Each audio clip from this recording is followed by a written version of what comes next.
जीवन का अटल सत्य मृत्यु है। एक बार यदि मनुष्य की मृत्यु हो जाए तो वह किसी भी कीमत पर वापस जीवित नहीं हो सकता।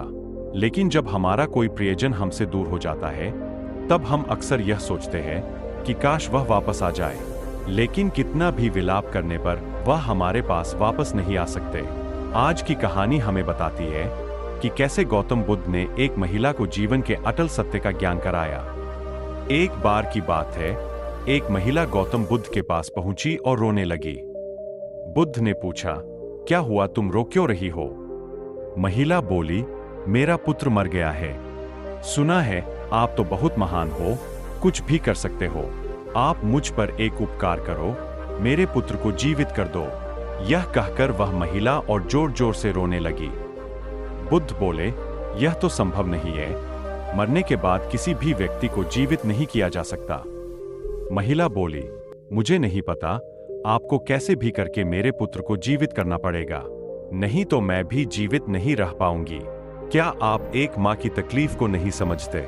यदि आप बुद्ध होकर भी लोगों की समस्याओं का समाधान नहीं कर सकते तो फिर क्या फायदा आपका बुद्ध होने का? बुद्ध बोले, मैं जानता हूं एक मां के हृदय को कितनी तकलीफ होती है जब उसके पुत्र की मृत्यु होती है, लेकिन यह तो प्रकृति का नियम है, जो आता है उसे जाना ही पड़ता है, किसी को जल्दी तो किसी को देरी से। महिला बोली, नहीं बुद्ध, मैं आपकी किसी भी बात को नहीं समझ पाऊंगी, आप बस मेरे पुत्र को जीवित कर दो।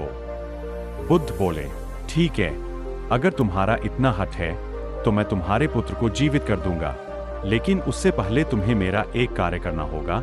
यदि तुम वह कार्य कर पाई तो मैं तुम्हारे पुत्र को जीवित कर दूंगा। यह सुनकर महिला अत्यंत प्रसन्न हुई और कहने लगी, हाँ बुद्ध, आपका कोई भी कार्य हो, अपने पुत्र के लिए तो मैं कुछ भी करने को तैयार हूं। आप मुझे बताइए क्या करना है।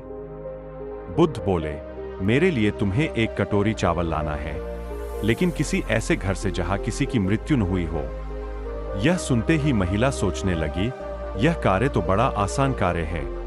इतने बड़े मोहल्ले में ऐसे बहुत से घर होंगे जहां पर किसी की भी मृत्यु न हुई हो। ऐसा सोचकर वह महिला अपने कार्य के लिए निकल पड़ी। वह एक घर का द्वारा खटखटाती है। एक पुरुष दरवाजा खोलता है। महिला कहती है, मुझे एक कटोरी चावल चाहिए, लेकिन उससे पहले मुझे यह बताओ, तुम्हारे घर में किसी की मृत्यु तो नहीं हुई ना? पुरुष कहता है, 2 वर्ष पहले ही मेरे पिताजी का निधन हो गया था। ऐसा सुनकर ही महिला दूसरे घर की ओर निकल पड़ती है। वह फिर दरवाजा खटखटाती है। एक महिला दरवाजा खोलती है। वह फिर पूछती है, तुम्हारे घर में किसी की मृत्यु तो नहीं हुई ना? यह स्त्री दुखी मन से कहती है, मेरे पति अब इस दुनिया में नहीं है। ऐसा सुनते ही वह महिला तीसरे घर की ओर चलती है। तीसरे घर में भी वह वही सवाल पूछती है, और सामने से एक वृद्ध महिला का जवाब आता है, मेरा बेटा इस दुनिया में नहीं है। ऐसे सुनते ही महिला आगे बढ़ जाती है।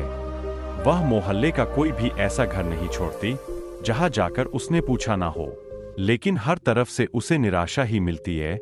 परेशान होकर वह बुद्ध के पास वापस आ जाती है।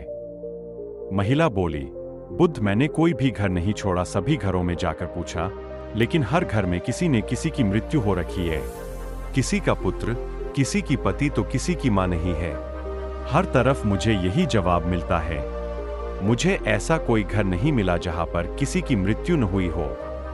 बुद्ध बोले, मैं तुम्हें यही समझना चाहता था कि संसार में ऐसा कोई भी प्राणी नहीं है जिसका कोई शुभचिंतक उससे दूर न हुआ हो। प्रत्येक प्राणी इस पीड़ा से दुखी रहता है, लेकिन यही संसार का कड़वा सत्य है। जो जन्म लेता है उसकी मृत्यु अवश्य होती है।